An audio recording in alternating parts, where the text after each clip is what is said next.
নমস্কার, আপনারা দেখছেন বেপরোয়া, প্রশ্ন করে সোজাসুজি। নেপাল অশান্ত। বিশ্বের মানচিত্রে যে দেশটি শান্তির প্রতীক ছিল সে দেশটি আজ অশান্ত। যুবরা রাস্তায়, ছাত্ররা রাস্তায়, আন্দোলনের পথে। কেন কেন জ্বালিয়ে দেওয়া হলো সংসদ ভবন? কেন 38 ঘন্টার মধ্যে পদত্যাগ করতে হলো প্রধানমন্ত্রী? কেন? কিসের কারণ? আমরা যে দেশকে জানতাম মাউন্ট এভারেস্টের দেশ, যে দেশকে জানতাম শান্তির দেশ, যে দেশকে জানতাম পর্বতমালার দেশ, সেই দেশ আজ অশান্ত।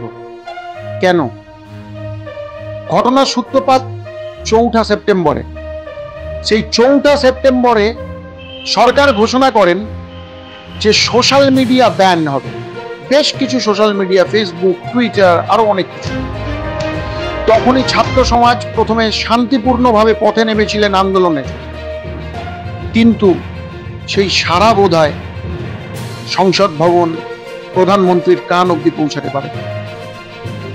তাই ছাত্রদের আন্দোলন দ্রুত বাড়তে থাকে, যেন দাবানলের মতো বাড়তে থাকে।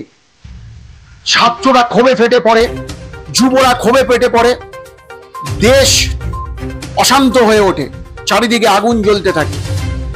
8ই সেপ্টেম্বর পুলিশ নির্দ্বিধায় গুলি চালায় আন্দোলনরত যুব এবং ছাত্রদের ওপর। তারপরে দেশ পুরো অশান্ত এবং সেই 38 ঘন্টার মধ্যে আন্দোলনের তীব্রতা এতটা ছড়িয়ে যায় যেখানে নেপাল হয়ে ওঠে রক্তাক্ত। জুতোয় লেগে থাকে রক্ত, কারোর বুকে গুলি, প্রাণ হারিয়েছেন এখনো অব্দি বলা যাচ্ছে 19 জন, তার থেকে অনেক বেশি প্রাণ হারিয়েছেন। কেন এতটা অশান্ত হলো? কেন ব্যান করা হলো?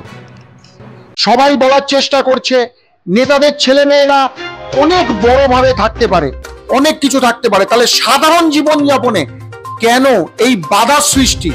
সাধারণ জীবনযাপনে কেন এই বাধা সৃষ্টি? কেন ব্যান করা হবে সোশ্যাল মিডিয়া? কারণ সোশ্যাল মিডিয়া কি সরকারের বিরুদ্ধে কথা বলছে?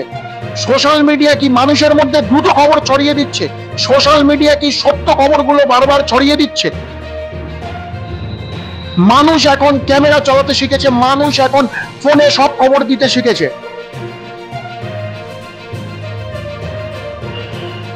রক্তাক্ত হলো নেপাল, হ্যাশট্যাগ দেওয়া হচ্ছে দ্য ব্লাডি শু। কোথাও জুতোয় আগুন লাগছে, কোথাও জুতোয় রক্ত লেগে গেছে, কোথাও মানে রক্তাক্ত দেহ, কোথাও জামায় আগুন, কোথাও গুলি। কেন? সরকার নিজের সন্তান সমতুল্য ছাত্র যুবদের নিরাশার দিকে ঠেলে দিয়েছে। তাই আজ নেপালের এই পরিণতি। সারা বিশ্বের বুকে যে দেশটি শান্তির বার্তা দিত সেই দেশ আজ রক্তাক্ত। বেপরোয়া চ্যানেল প্রশ্ন করে সেই সরকারকে, যেই সরকার ছাত্র যুবদের বিরুদ্ধে চলে যায়, যেই সরকার ছাত্র যুবর স্বাধীনতায় হস্তক্ষেপ করে। বেপরোয়া চ্যানেল সরাসরি প্রশ্ন করে সেই সব মানুষদেরকে যারা ক্ষমতার অপব্যবহার করে। আজ আন্দোলনটা প্রথমে শান্তিপূর্ণই ছিল। ছাত্র যুবদের ওপর গুলি চালানোর কোন অধিকার সরকারের আছে? একটি গণতান্ত্রিক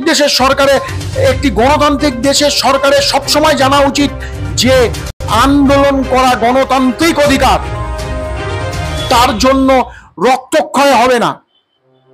আজ দেশ অশান্ত কার কারণে? কিসের কারণে? ছাত্র যুবরা রাস্তায়, সারা দেশ, সংসদ ভবন ঘিরে ফেলেছেন ছাত্ররা, জ্বালিয়ে দেওয়া হচ্ছে অনেক কিছু। জেল থেকে বন্দীরা পালিয়ে যাচ্ছে, সেই বন্দীদেরকে না পালানোর জন্য নেপালে সেনাবাহিনী হস্তক্ষেপ করতে হয়েছে। আজকে কেন এই অরাজকতা? কিসের কারণে অরাজকতা? বেপরোয়া খবর চায় নেপাল দ্রুত শান্ত হয়ে উঠুক, নেপালের পরিস্থিতি দ্রুত ঠান্ডা হোক, সারা বিশ্ব এই ব্যাপারে খুব উদ্বিগ্ন হয়ে আছে, কারণ নেপাল আমাদের কাছে একটি শান্তির দেশ, মাউন্ট এভারেস্টের দেশ, হিমালয়ের দেশ।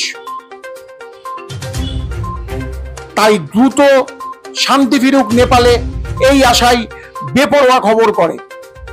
আরো খবর দেখতে দেখতে থাকুন বেপরোয়া, প্রশ্ন করে সোজাসুজি।